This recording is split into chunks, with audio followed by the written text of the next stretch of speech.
I think at least some of you guys know that I am a John Maxwell certified coach, trainer, and speaker. And as John Maxwell is my mentor, I bet you could guess that I've read a few of his books. John, I don't know if you're familiar with him, but he's written over 70 books, primarily on the topic of leadership. And so this is his most recent, one of his most recent, called Intentional Living. I don't know if you guys can see that in the back, but it's Intentional Living. So one day, are we on? I would think. Glenda needs a course on clicker. Maybe do I not have it on? No. Hey, it helps to turn it on. All right, here we go. All right, so one day, Bill Prenatt and I were having a conversation about what should be his next topic for his upcoming E4E showcase. And I said, quickly, I looked at Bill and I said, Bill, it should be intentional living. And Bill's paused for a moment and he looked at me and I could see that puzzled, concerned look on his face. And I said, Bill, let me take you back a little bit. Do you remember that for your birthday, I gave you a copy of John Maxwell's book, Intentional Living? And so Bill quickly got up to speed on this conversation. And I said, and he was continued to be puzzled, and he said, why is that, Glenda, that you would suggest intentional living? And I said, well, Bill, it's because when I was reading this book and going through the chapters, reading John's stories and his information, your face kept popping into my mind. I'm like, that's what Bill does. That Bill always does that. That's how Bill lives. That's what Bill is always telling me to do. So enough about me. Let me bring up Mr. Bill Prenatt to share his story about intentional living. Thanks, Glenda. Yeah, thanks, Glenda. So Glenda will be joining us at the end of the presentation. And what we're going to do is at the end of the presentation, we're going to drill down into the John Maxwell approach towards intentional living. We'll do a little exercise. You guys will roll up your sleeves and we'll actually be involved. So we'll get her back up after I share this little short story with you. So last month, if you were here, Dr. Fazio talked to us about mindfulness practice. And so I always felt like, you know, when it came to my personal health, I thought a lot about how I approach it. But, you know, I've never really approached it from an intentional standpoint. I've always kind of thought, well, you know, it's important, but I never really got intentional about it. So now Dr. Dan and I are working on me becoming intentional on this one area of my life, which interestingly enough, I postponed most of the time. But deep down inside, we all want to live our best story, don't we? Don't we all want to live the very best story that we can? Interestingly enough, when Ann and I started our business 10 years ago, I thought I was living my best story. I had a successful career, starting our business, happily married. I thought really I was living my best story. Interestingly enough, though, I died 1,000 deaths the first 2 years that I started my Simply Successful. I mean, it was brutal. People looked at me like I had two heads. What is it that you do? And I'm running around from place to place, you know, going to networking events, talking to other people who are networking too. There were no buyers there, and so it was pretty frustrating. But I did really die those first 2 years that we started our business. So I'm running around. I got this random thinking going on. I had forgotten all of the things that I learned in my previous career, and I'm running around playing whack-a-mole, you know, around the city of St. Louis, playing a game that was really not very productive. So it was brutal. And during that period of time, just as Earl Nightingale said, I'm beginning to have self-doubt. I'm beginning to think, you know what, this is really a bad idea. I left a good job. I was successful in my role. And so I'm all this, what I call crap buildup, started happening in my head. So what's going on? So my conscious mind is thinking, well, this is a great idea, but my subconscious mind is going, you know what? This is a bad idea. This is really stupid. This isn't working. And so I'm fighting this huge battle between, what my head's saying and what my heart is saying. So fortunately, I had the wisdom to kind of pause for a moment and said, what's missing? What is it that happened here that's causing me to feel this way? Well, the first thing is I had a sense of community when I worked in a corporation.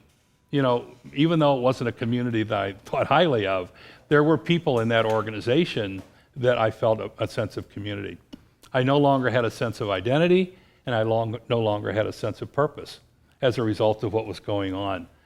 So interestingly enough, that's how Experts for Entrepreneurs was born. It was really born out of my desperation for 2 years of pure hell, where I was feeling, terrible about what I was doing, needed to come up with a better way. And fortunately, during that period of time, I met some great people, and we eventually, put Experts for Entrepreneurs together. So, but it was really a difficult time, and when I think back on it, it's amazing, and I have a real debt of gratitude for the people who are part of our group now. So, just to show you how this works, 2 weeks ago, 7 companies who are part of E4E participated in a luncheon for the Small Business Award for the state of Missouri. That was 7 different companies that serve this one client that was born out of this group. And so the people that you see up here were all in that luncheon, and we were all part of participating in that. That never happens, and I have to tell you, for me, who has built his life around helping other people, being able to see your client successful like this and having accomplished that with the people in this room is pretty awesome. So what was going on before E4E? So I had my head telling me, man, this is crazy, it's not working, I got all this negative self-talk going on, I got this self-fulfilling prophecy going on. And so what E4E did for me is it brought the puzzle together, and I began to have confidence in myself again. So that I knew I really did know what I was doing, I felt good about what I was doing again, I had a sense of identity, purpose, and community. You can probably all identify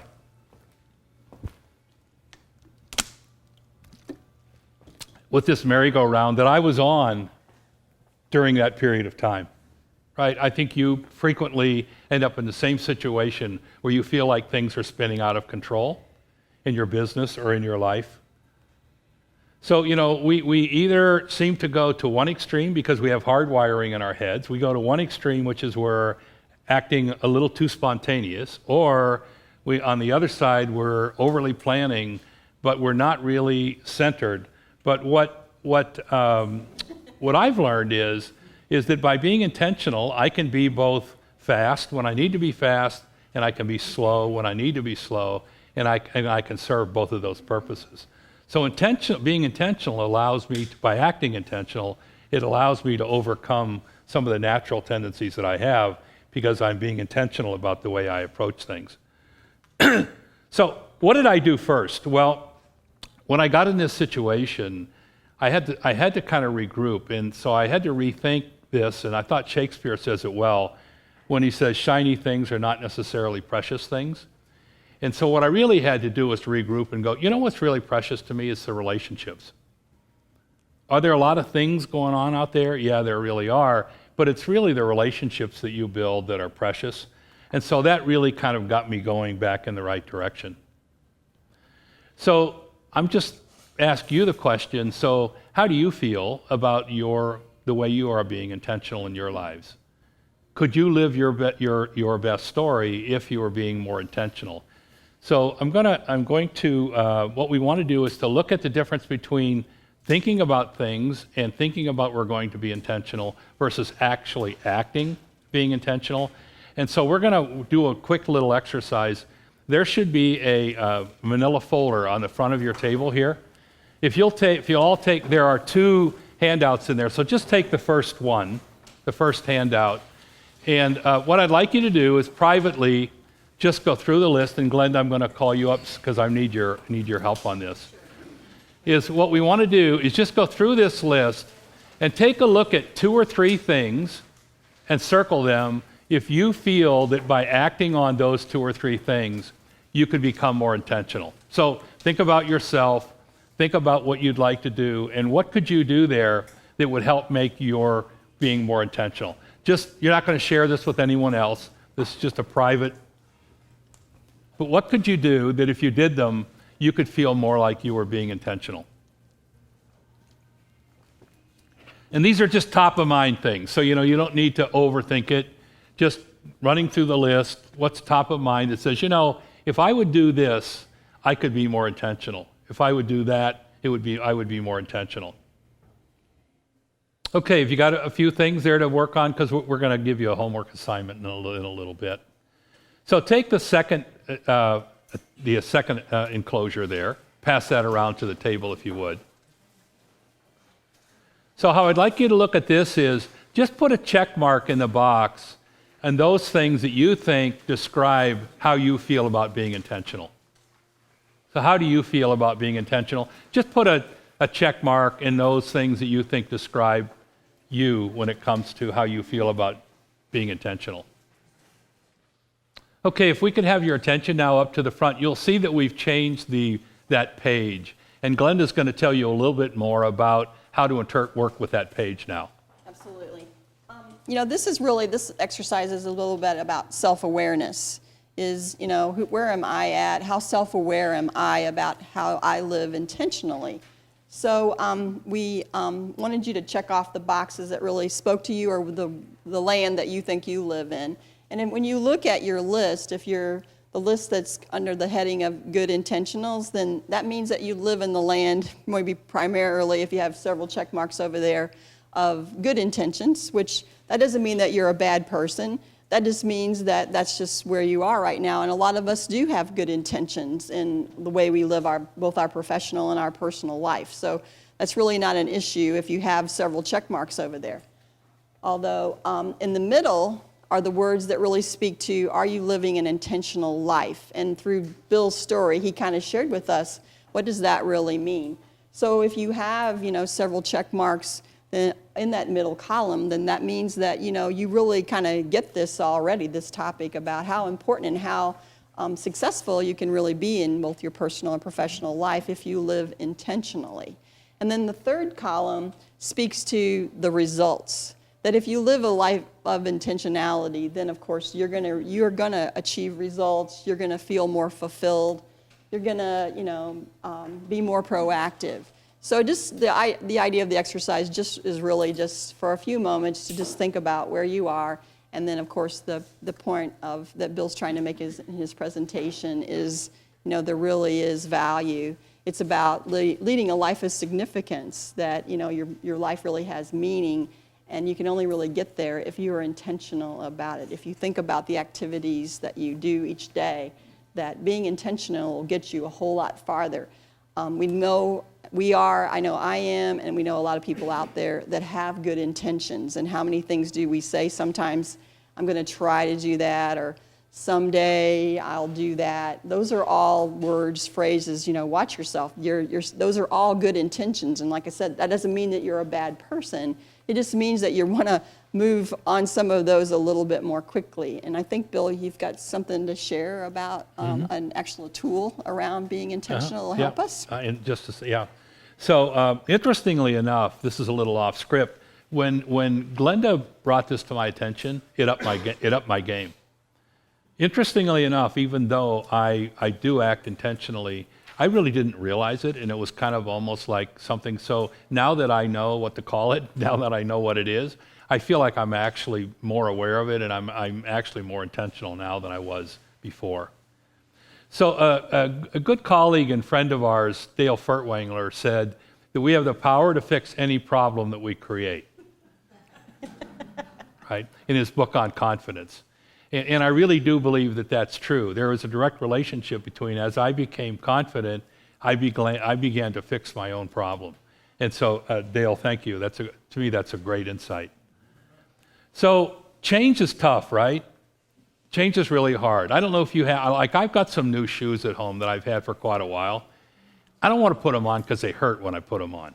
You guys experience that? Like, right? You get these new shoes and they're sitting there and you're wearing the old shoes. Why? Because they're comfortable, right? So this is a change. It may be a change for some of you. So, you gotta put on the new shoes if they're eventually going to get comfortable so that they become old shoes, right? But change kind of works that way. And so I'm going to start wearing my new shoes more frequently. So here's the thing. We do tend to gonna get around to it, as we talked about, right? And so for those of you who might know what around to it is, we frequently say, yeah, what a great idea. I'm gonna get around to it. So what we're gonna do today, there should be someone at your table that has round to it's, right? So if you'll pass those round to it's around. Now, some of you may have had round to it's before. This is a new and improved version of the round to it. Okay? So I don't want you to think, oh yeah, I've got a round to it. No, this is a new and improved version of the round to it, right? So what we encourage you to do, put it in your pocket, put it in your purse, keep it with you. We've had fun discussions around this where people keep it and it reminds them, oh yeah, I got to get around to it. So, we gave you a few things. You did a little self-awareness today about what you think you might want to work on.